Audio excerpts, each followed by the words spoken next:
नमस्कार, आप देख रहे हैं हिंदी खबर में हूं आपके साथ में शर्मा। समय हो गया है यूपी की नंबर 1 डिबेट जो कहूंगा सच कहूंगा का। यूपी में धर्मांतरण के धंधे में शामिल और इसके ठेकेदार लगातार बेनकाब हो रहे हैं। दिल्ली से लेकर बलरामपुर तक और आगरा से लेकर बरेली तक धर्मांतरण के आकाओं का पर्दाफाश हो रहा है, लेकिन समाजवादी पार्टी के नेता इसका विरोध करने के बजाय धर्मांतरण पर भी वोट की फसल काटना चाहते हैं। अपने बड़बोलेपन के लिए पहचाने जाने वाले रामजीलाल सुमन ने कुछ ऐसा कह दिया है जिससे यूपी की सियासत 360 डिग्री घूम रही है। ये वही रामजीलाल सुमन हैं जो राणा सांगा पर विवादित बयान दे चुके हैं और यही जनाब अब धर्मांतरण के लिए हिंदुओं को जिम्मेदार बता रहे हैं। आज चर्चा इसी को लेकर करेंगे, लेकिन पहले एक रिपोर्ट आपको हम दिखाते हैं जिससे आप समझ पाएं कि आखिर क्या है ये पूरा मसला, क्या है ये पूरा माजरा, क्या है ये पूरा मुद्दा जिसको लेकर यूपी की सियासत इस वक्त गरमाई हुई है। देखिए जरा। यूपी में दरिंदे छांगुर पर छिड़ी सियासी तकरार। सुमन बोले धर्मांतरण के लिए हिंदू जिम्मेदार। सपा सांसद ने कलश यात्रा पर उठाए सवाल। रामजीलाल के बयान पर राजनीतिक बवाल। सपा के बड़बोले सांसद रामजीलाल सुमन ने एक बार फिर कुछ ऐसा बोल दिया है जिसने यूपी की सियासत में बवाल मचा दिया है।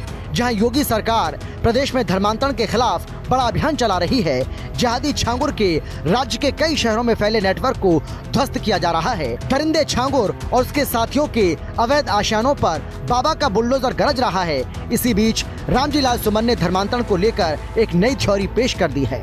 रामजीलाल सुमन के मुताबिक जब तक हिंदू धर्म में समानता नहीं आएगी, छुआछूत दूर नहीं होगा, तब तक देश में धर्मांतरण रुकेगा नहीं। रामजीलाल सुमन के मुताबिक ये देश बाबा साहेब के संविधान से चलेगा, न कि मनु महाराज से प्रभावित सोच से। इतना ही नहीं, थोड़ा और आगे बढ़ते हुए सपा सांसद ने कलश यात्रा को लेकर भी सवाल उठा दिए और कहा कि यूपी में कलश यात्रा के लिए रूट दे देते हैं, मगर बाबा साहेब की शोभा यात्रा को रोकना चाहते हैं। जिस पर बीजेपी ने पलटवार किया और कहा कि सपा हिंदुओं से इतनी नफरत क्यों करती है, समाजवादी पार्टी देश विरोधियों के साथ क्यों खड़ी है। देखिए, व्यक्तिगत तौर से किसी ने प्रलोभन बस कोई धर्म परिवर्तन किया हो, कोई निकाह किया हो, मैं नहीं जानता। व्यक्तिगत बातें अलग हो सकती है, लेकिन कुल मिलाकर के समाज का जो मिजाज है, इस देश में धर्म परिवर्तन क्यों हुआ। मैं अभी बोला था, महात्मा गांधी और स्वामी विवेकानंद दोनों ने कहा था कि हिंदू धर्म अगर समानता का धर्म नहीं बन सकता तो हम ये चाहेंगे कि धर्म नष्ट हो जाए। जब आप लोगों को मंदिर में जाने से रोक रहे हैं, अखिलेश यादव जी के मकान ढोने के बाद गंगा जल से धो रहे हैं, तो ये पिछड़े दल क्या सोचेंगे। धर्म परिवर्तन की पूरी जिम्मेदारी हिंदू धर्म के ठेकेदारों की है। जब तक हिंदू धर्म में विषमता रहेगी, समता का भाव नहीं होगा, तो इस देश में धर्म परिवर्तन होगा, कोई रोक नहीं सकता। समाजवादी पार्टी के सुप्रीमो अखिलेश यादव ने जानबूझ करके रामजीलाल सुमन जैसे नेताओं को इस काम पर लगा रखा है कि कैसे वो हिंदुओं के भीतर जातीय विभाजन की लकीरों को और गहरा कर सके, कैसे जानबूझ करके हिंदुओं में जाति पात की बातों को उभारने का प्रयास कर सके। हिम्मत नहीं होती है कभी इस्लाम के भीतर वो जातियों की चर्चा कर सके, क्योंकि इस्लाम में भी 2 जातियां हैं और वहां भी जाति के आधार पर भेदभाव है, और वो धर्मांतरण को वाजिब करने की बात कर रहे हैं। धर्मांतरण सोची समझी साजिश के तहत हो रहा है और वर्ल्ड वाइड हो रहा है। किस तरह से इस्लाम का प्रसार करके कैसे आज देश की डेमोग्राफी को चेंज किया जा सके, और ये केवल समाज विरुद्ध नहीं है बल्कि देश विरुद्ध है, देश की सुरक्षा के लिए खतरा है। और रामजीलाल सुमन इसको जस्टिफाई करके देश विरोधी ताकतों को मजबूत करने का षड्यंत्र कर रहे हैं, और ये षड्यंत्र बहुत महंगा पड़ेगा। रामजीलाल सुमन विवादित बयानों के लिए जाने जाते हैं। हाल ही में राणा सांगा वाले बयान पर भी जमकर विवाद हुआ था। सपा सांसद रामजीलाल सुमन का यह बयान ऐसे समय आया है जब प्रदेश में धर्मांतरण पर बहस छिड़ी हुई है और धर्मांतरण के ठेकेदारों पर कड़ी कार्रवाई की जा रही है। ऐसे में सवाल यह है कि आखिर धर्मांतरण के लिए सपा को हिंदू ही जिम्मेदार क्यों नजर आ रहे हैं। क्या सपा सांसद का ये बयान धर्मांतरण के विरुद्ध छिड़े युद्ध को कमजोर करने की एक कोशिश है, क्योंकि ये धर्मांतरण देश और प्रदेश दोनों के लिए ही घातक है, लेकिन सपाई इसे कब समझेंगे, ये बड़ा सवाल है। लखनऊ से लालचंद, राहुल श्रीवास्तव और विक्रम सिंह राठौर के साथ ब्यूरो रिपोर्ट, हिंदी खबर। और चलिए अब चर्चा की शुरुआत करेंगे, लेकिन कौन कौन खास मेहमान हमारे साथ मौजूद हैं सबसे पहले उनसे आपका परिचय कराते हैं। हमारे साथ बीजेपी की ओर से बीजेपी के नेता संजय सिंह जी हैं, बहुत स्वागत है सर आपका। इसके अलावा हमारे साथ रविंद्र सिंह जो कि समाजवादी पार्टी के प्रवक्ता हैं, सर आपका भी स्वागत है। राज शर्मा प्रवक्ता हैं कांग्रेस पार्टी के। स्वागत है सर आपका। राजकुमार सिंघाल जो कि राजनीतिक विशेषज्ञ हैं वो भी हमारे साथ जुड़ गए। सर आपका भी स्वागत है। लेकिन सबसे पहले रविंद्र जी मैं आपके पास आना चाहता हूं क्योंकि समाजवादी पार्टी के सांसद बड़बोले नेता ये कह रहे हैं कि जब तक हिंदू धर्म में समानता नहीं होगी धर्मांतरण होता रहेगा। दुनिया की कोई ऐसी ताकत नहीं है जो धर्मांतरण होने से रोक दे। ऐसा क्यों लग रहा है आपके नेता को? ऐसा मेरे नेता को नहीं लग रहा है जी। ऐसा वैदिक इतिहास बताता है। 1 करोड़ साल पुराना इतिहास इस बात को बताता है। भगवान राम के वंशज थे महाराजा ऋषभदेव। उन्होंने वैदिक धर्म से अलग हटके जैन धर्म बना लिया था। वो भी धर्मांतरण ही था और आज तक जैन धर्म चल रहा है। जैन धर्म के लोग भगवान को नहीं मानते हैं। उस पर टिप्पणी क्यों नहीं करते भाजपा वाले? फिर भगवान बुद्ध ने, हम लोग तो भगवान बुद्ध कहते हैं हिंदू लोग, लेकिन वो लोग महात्मा बुद्ध कहते हैं। उन्होंने अलग धर्म बना लिया था वैदिक धर्म से हटके, वो भी धर्मांतरण ही था। महाराजा गुरु नानक देव जी ने एक अलग धर्म बना लिया था सिख धर्म, वो भी धर्मांतरण ही था। उस पर नहीं बोलेंगे क्योंकि उसमें चुनावी मुद्दा नहीं है, उसमें वोट नहीं मिलता भारतीय जनता पार्टी को, उसमें जनता में उन्माद नहीं फैला पाती, इसलिए नहीं बोलती है। अब आते हैं 2 कालखंड आया मुस्लिम कालखंड आया। तो मुस्लिम कालखंड आया है कितने हमारे वहां मुस्लिम? 14%। 800 साल करने के बाद 14% है मुस्लिम, तो कहां से धर्मांतरण आ गया इसमें? 250-300 साल करने राज करने के बाद 2% भी यहाँ पर ईसाई नहीं है, कहां से धर्मांतरण आ गया?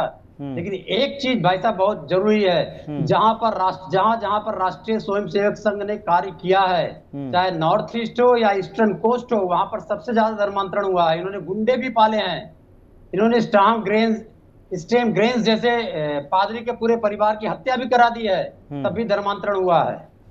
तो इस धर्मांतरण के लिए निश्चित रूप से राष्ट्रीय स्वयंसेवक संघ निश्चित रूप से जिम्मेदार है और वह हिंदू धर्म खत्म करना चाहती है। भगवान राम को अभय संतान बताती है, माता सीता को भारतीय जनता पार्टी वाले टेस्ट ट्यूब बेबी बताते हैं, प्रभु बजरंग बली को पिछड़ा बताते हैं, दलित बताते हैं, और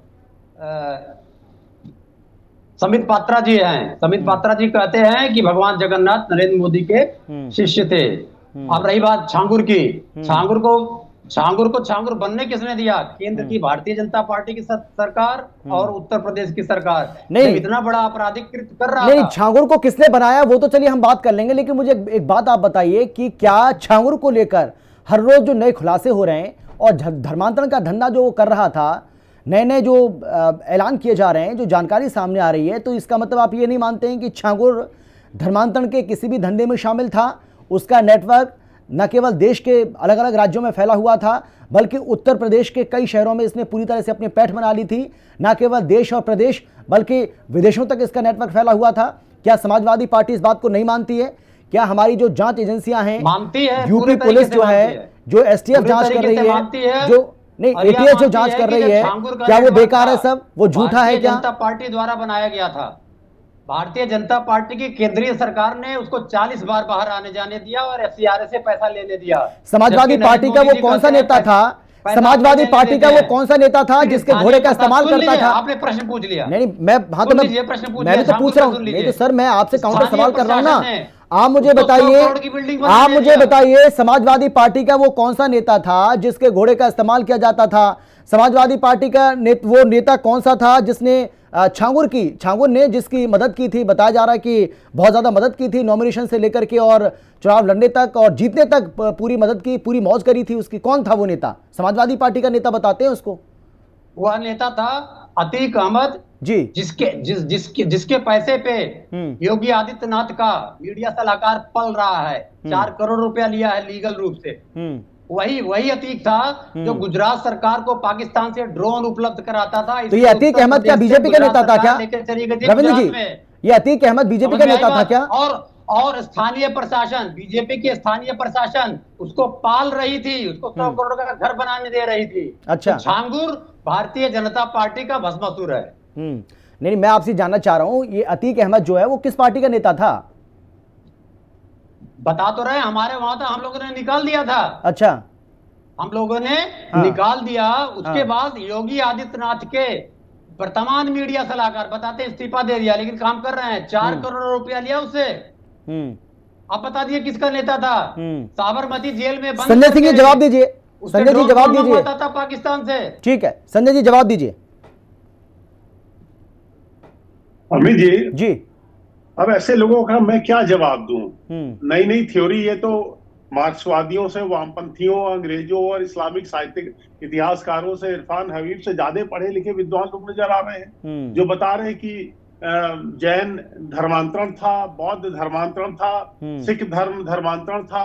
अब भाई गजब के लोग हैं भाई, मान गए इनको। देखिए है क्या, ये क्लीन चिट दे रहे हैं झांगुर को, या जो भी धर्मांतरण में लगे हैं उनके खिलाफ बोलने की इनकी औकात नहीं है। मैं शब्द इस्तेमाल कर रहा हूँ, हैसियत नहीं है, औकात नहीं है, उसको क्लीन चिट दे रहे हैं। ये औकात तुम्हारी नहीं होगी बोला है शब्दों का प्रयोग करना। भाई नहीं नहीं, ये आप दोनों से रिक्वेस्ट है मेरी, ये आप दोनों से रिक्वेस्ट है मेरी, भाषा के शब्दों की मर्यादा रखें प्लीज, आप दोनों से रिक्वेस्ट है, भाषा और शब्दों की मर्यादा आप दोनों को रखनी है। इनकी औकात नहीं होगी, इनके साथ कुत्तों की औकात नहीं होगी।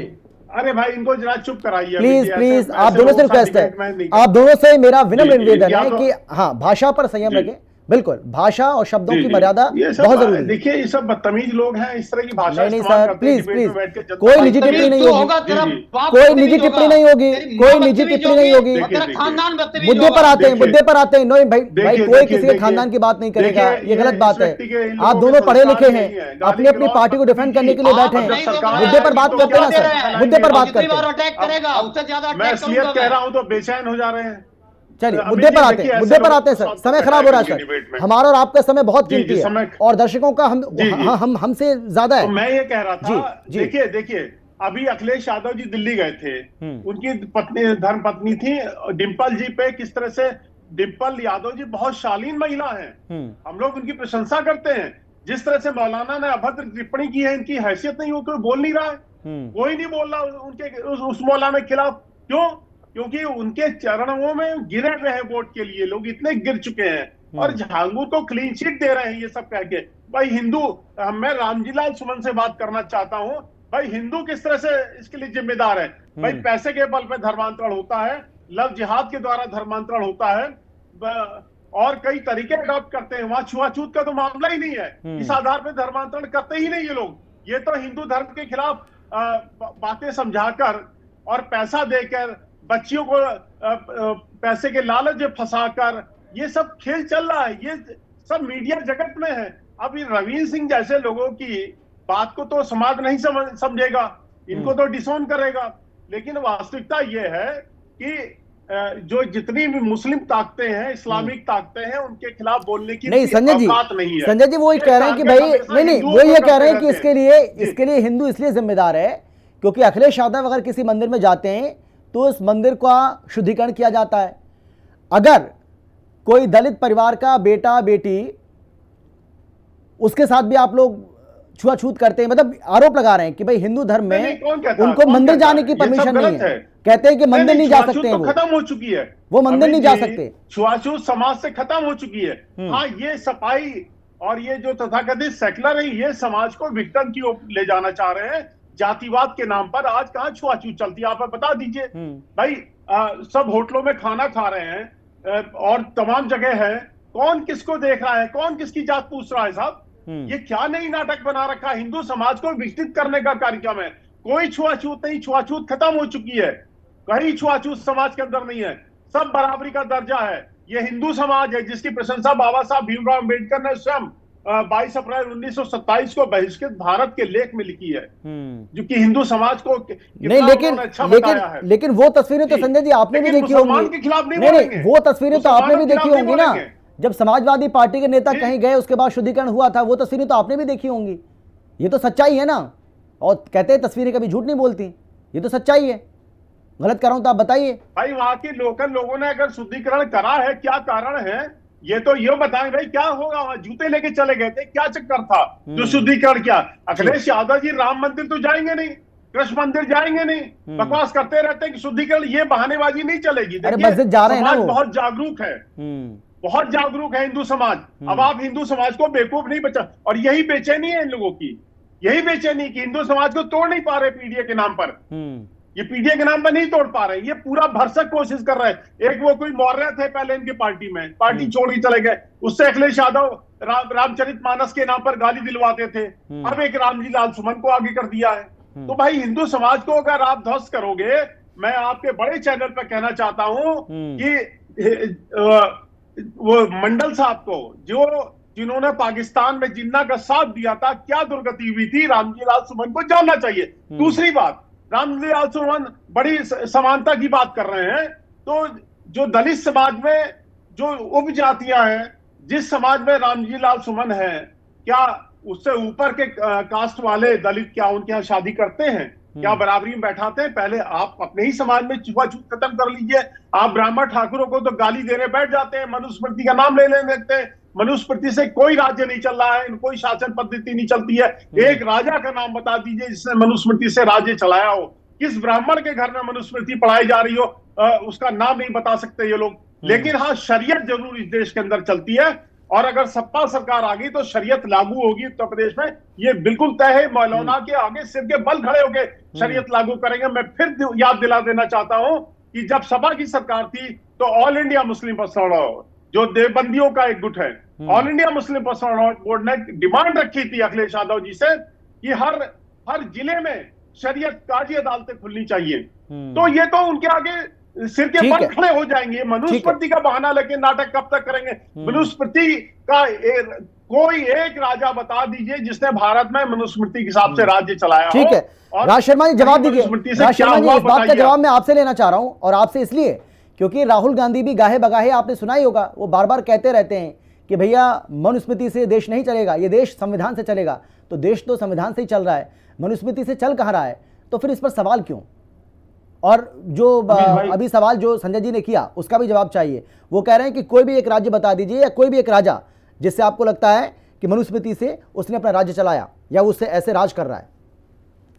अमित भाई, पहले तो मैं एक चीज बता दूं जी कि जब हम डिबेट करते हैं तो जिंदगी भर पार्टी को ही डिफेंड करते हैं, लेकिन कभी कभी तो अपने जज्बातों की, अपने दिल की आवाज को तो सुना करें। जैसे अभी संजय भाई ने कहा, मुझे अच्छी बातें नहीं लगी, औकात क्या है, बकवास करते हैं, ये शब्द का इस्तेमाल नहीं, इससे बचना चाहिए। बात मैं आऊंगा मुद्दे पे, मैं अपनी पार्टी की बात भी रखूंगा और अपनी व्यक्तिगत भी रखूंगा। रामजी मल सुमन क्या है? वो एक सांसद है।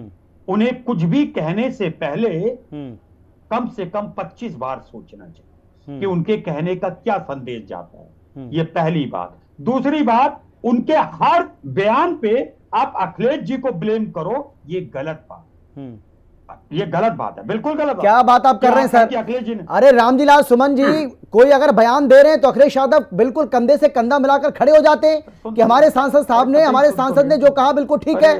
क्या बात आप कर रहे हैं? सबसे चहेते हैं उनके बहुत प्रिय हैं वो, इसलिए अखिलेश यादव को याद कर लेते हैं हम लोग। थोड़ा सा अमित भाई सुनने की, बोलिए आप सर, बोलिए। आपके पास बोलने की ताकत है ना, ये मैं समझ रहा, लेकिन सुनने की ताकत बिल्कुल सही बात है सर, वो भगवान ने ताकत दी है मुझे। आप बोलिए। नहीं दी है, अगर सुनते मेरी बात। अच्छा बोलिए। अब मैं सिर्फ इतनी बात कहना चाहता हूं जी। पहली बात, सुमन जी ने एक बात गलत कही, मैं कहता हूं कि असमानता के कारण धर्मांतरण हो रहा है। मैं कह रहा हूं, डंके की चोट पे कहता हूं, मेरा नाम पंडित राज शर्मा है, बात कहूंगा डंके की चोट पे।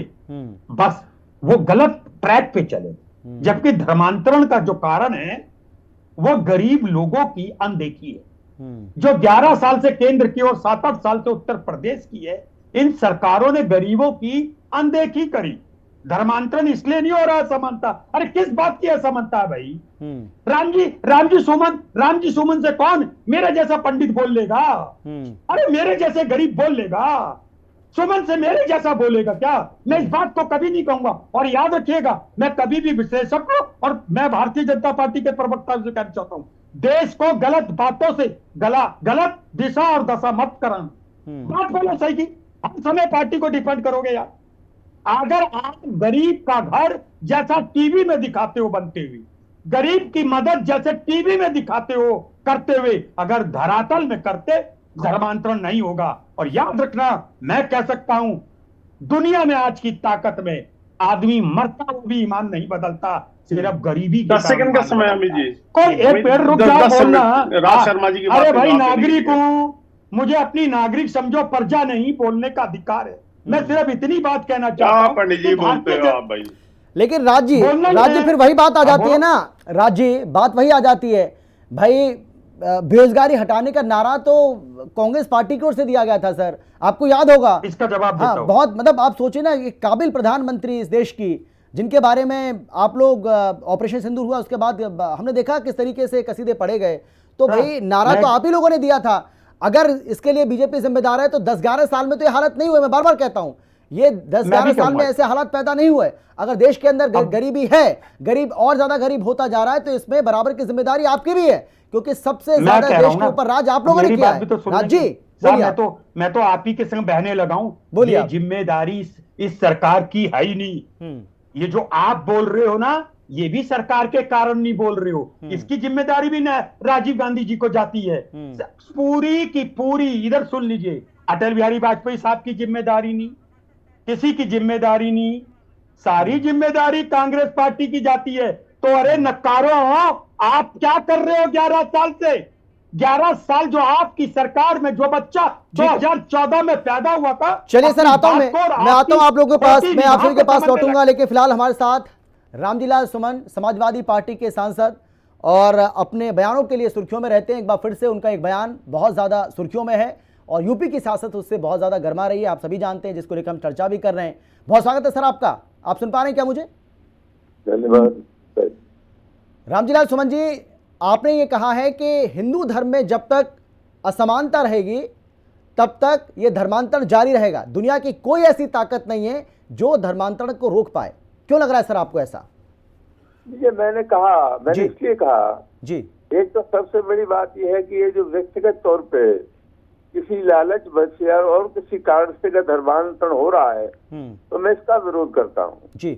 असल सवाल यह है कि जो हिंदू धर्म के ठेकेदार हैं उनको समझना चाहिए कि जब तुम मंदिर के दरवाजे लोगों के लिए बंद कर रहे हो, राजस्थान विधानसभा में नेता प्रतिपक्ष उनको तुमने मंदिर पर नहीं जाने दिया, उज्जैन के महाकाल मंदिर में अपने बीजेपी के एमएलए को नहीं जाने दिया, अखिलेश यादव जी का मकान आपने गंगा जल से धुलवाया।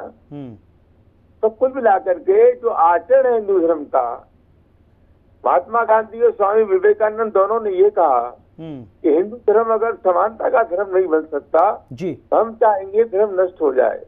तो ये धर्म परिवर्तन अगर रोकना है जी, तो जो हिंदू धर्म के ठेकेदार हैं, सनातन के लोग हैं, उनको अपने मिजाज में तब्दीली करनी पड़ेगी, परिवर्तन करना पड़ेगा।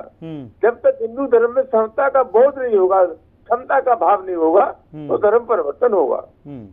लेकिन रामजीलाल सुमन, आपको लगता है ऐसा कि अभी इस देश में ऐसा हो रहा है? क्योंकि कोई छिटपुट घटना कहीं से कोई सामने आ जाए तो कह नहीं सकते, लेकिन अब ऐसी कोई बात तो नहीं है, छुआछूत वाली जो बात आप कर रहे हैं, ऐसी दिखाई तो नहीं पड़ती है उतनी, ये तो आप भी जानते हैं।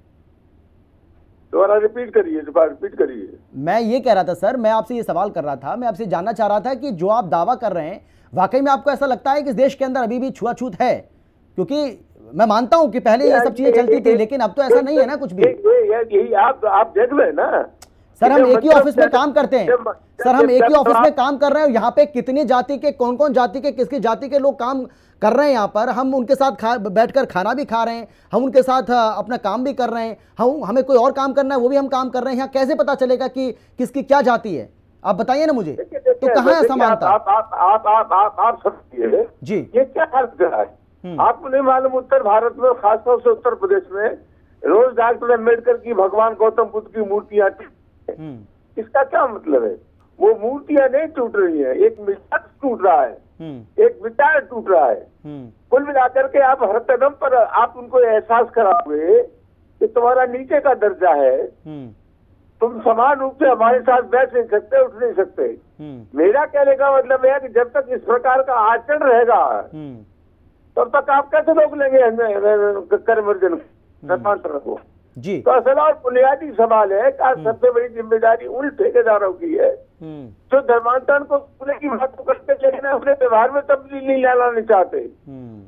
तो सबसे अहम सवाल यही है, छुआछूत है, मंदिर नहीं जाने दे रहे हो, गंगा जल से मकान धुलवा रहे हो, तो कुल मिलाकर के वो लोग क्या सोचेंगे? और तुलनात्मक लिहाज से लोग सोचते हैं, लेकिन धर्म के बारे में ज्यादा नहीं जानता जी, लेकिन वो जब सोचते हैं कि इस्लाम में तो बड़े से बड़ा और छोटे छोटा आदमी एक साथ खड़े होकर नमाज पढ़ सकते हैं, वो जब देखते हैं कि गुरुद्वारा में लंगर चल रहा है। अच्छा, महिलाएं क्या मस्जिद में जा सकती हैं वहां पर? और धर्मों में तो स्थिति अच्छी है जी, लेकिन मेरे साथ यहाँ बराबर का व्यवहार नहीं होता है। तो उस समय कन्वर्जन की बात आदमी सोचता है, धर्मांतरण की बात सोचता है। जी, नहीं सर, मैं आपसे ये जानना चाह रहा था क्योंकि बीजेपी ये आरोप लगा रही है कि आपको सारे खोट हिंदू धर्म में ही नजर क्यों आते हैं, इस्लाम धर्म में आपको किसी तरह का कोई खोट नजर क्यों नहीं आता है, और क्या उसके बारे में आप ऐसा बोल सकते हैं? बीजेपी ये कह रही है सर, ये सवाल मेरा नहीं है। मैं एक ही बात कहना चाहता हूँ, धर्म के बारे में ज्यादा नहीं जानता, मैं एक ही बात कहना चाहता हूँ जी कि इस्लाम धर्म में का जहाँ तक सवाल है, मैं कोई प्रवक्ता नहीं हूँ। अल्लामा इकबाल का एक शेर है, एक ही शब्द में महमूद तो है।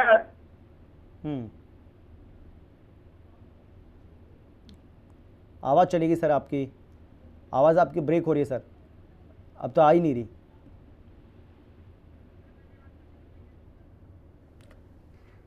चलिए रामजी लाल, आपको मेरी आवाज आ रही है सर, आप सुन पा रहे हैं क्या?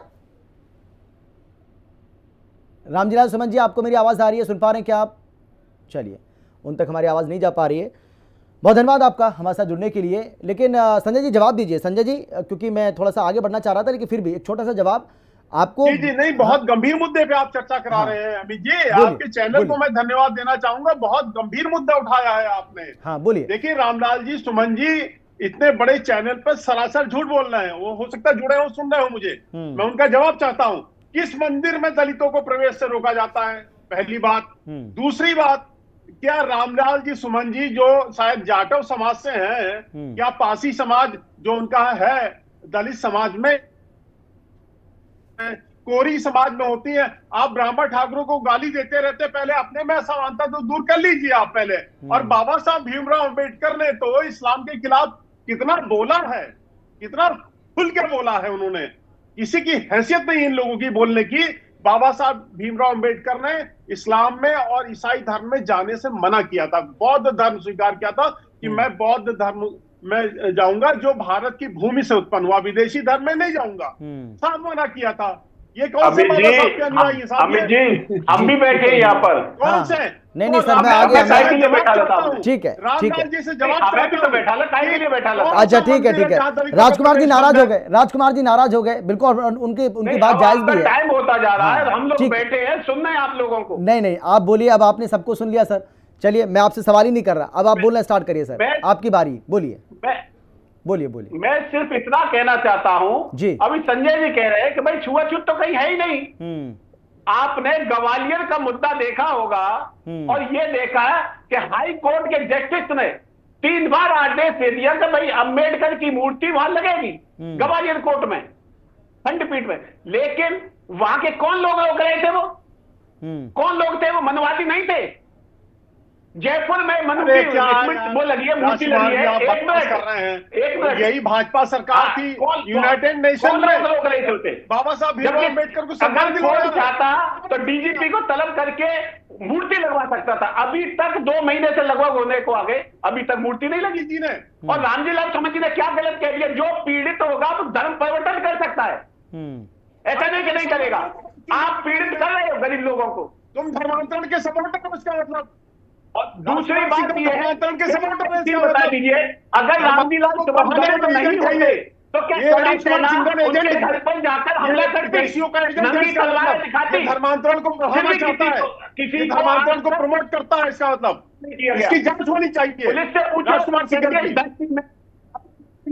बकवास कर रहे हैं बैठ के, शर्म नहीं आती बेशर्मों को। आप एक चीज बता दीजिए, यही बात हनुमान बेनीवाल ने कहा था, आप उनके घर क्यों नहीं गए?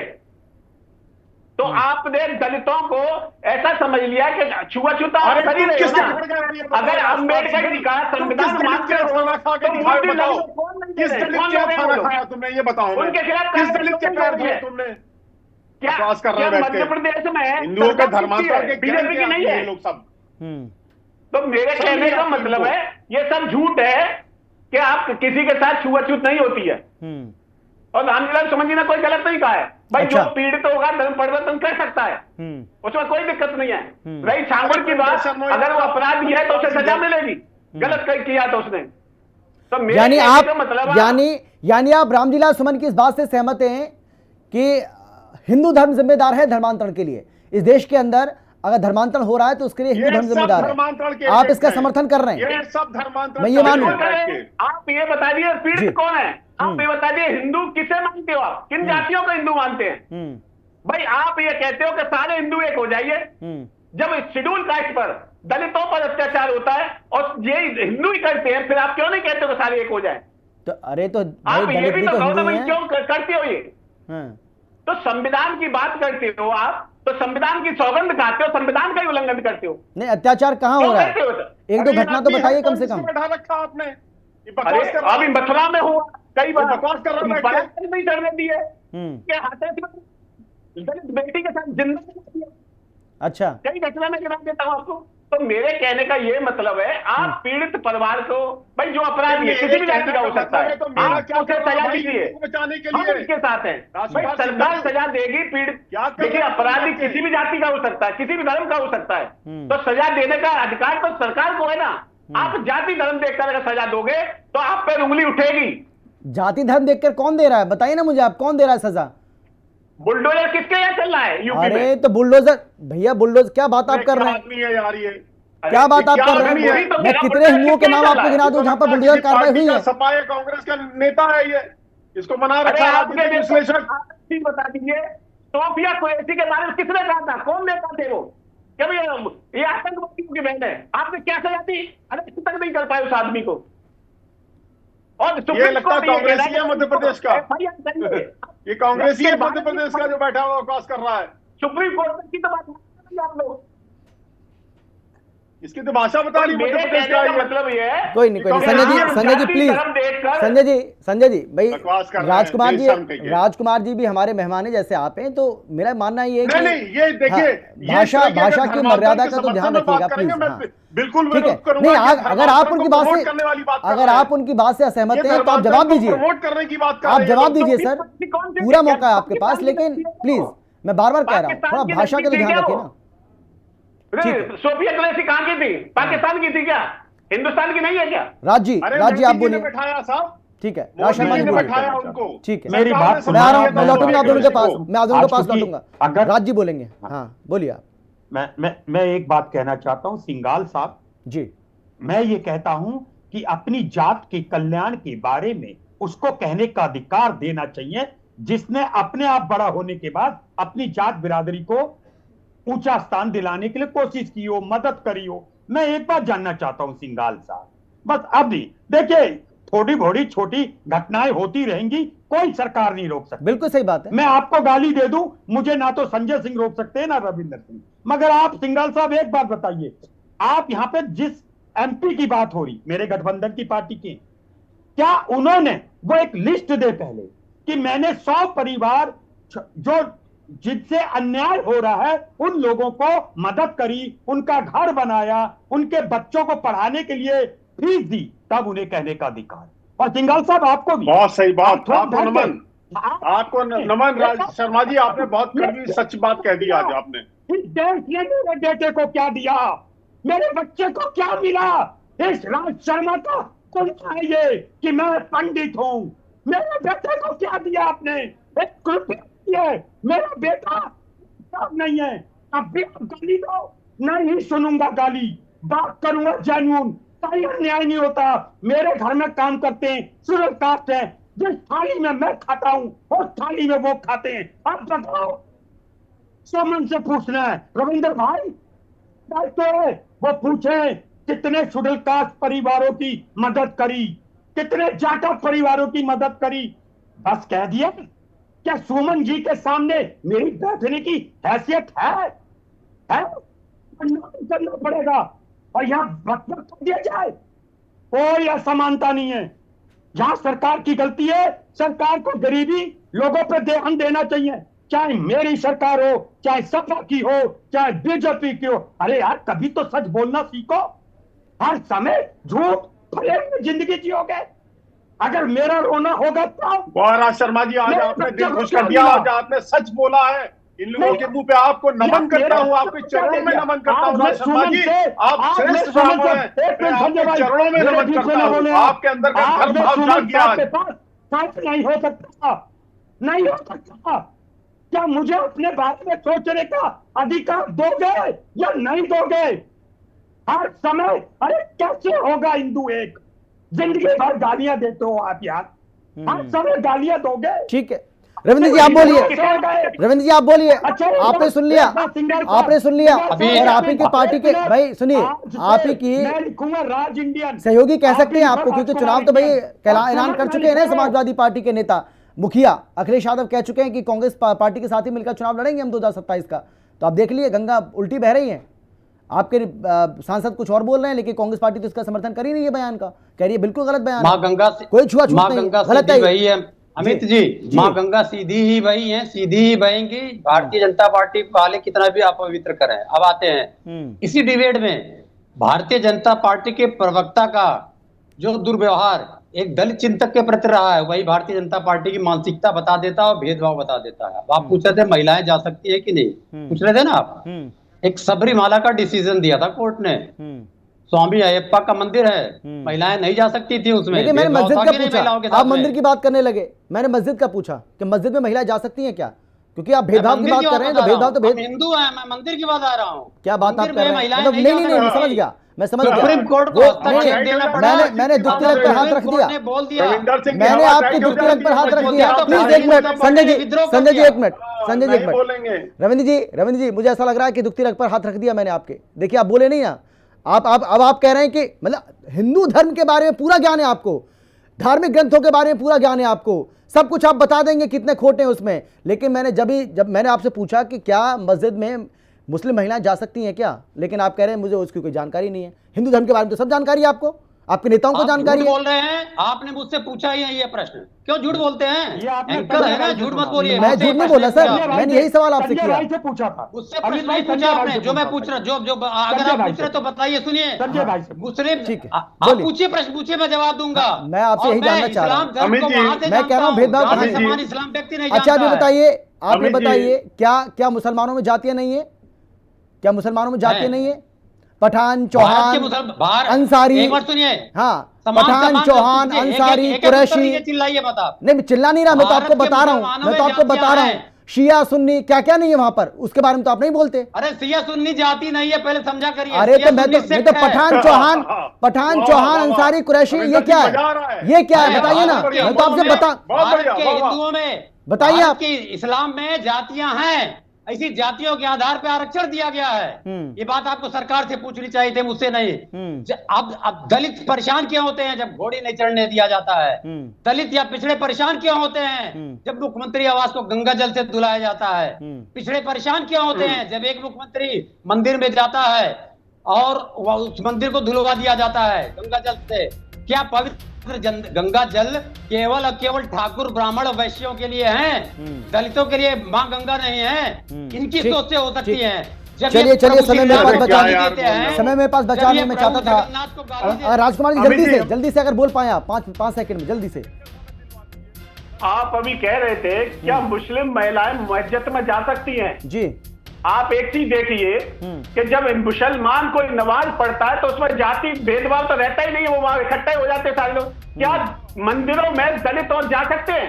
चलिए सर मैं समझ गया, आप उस पर नहीं बोलेंगे क्योंकि वहां बोलने से आपका जो वोट बैंक है उसका डर रहता है कि कहीं खिसक ना जाए, और इसीलिए जो आपको सूट करता है वही बात बोलेंगे। फिलहाल इतना ही। देश और दुनिया की बाकी खबरों के लिए आप देखते हैं हिंदी खबर, क्योंकि हिंदी खबर पर खबरों का सिलसिला बदस्तूर जारी है। नमस्कार।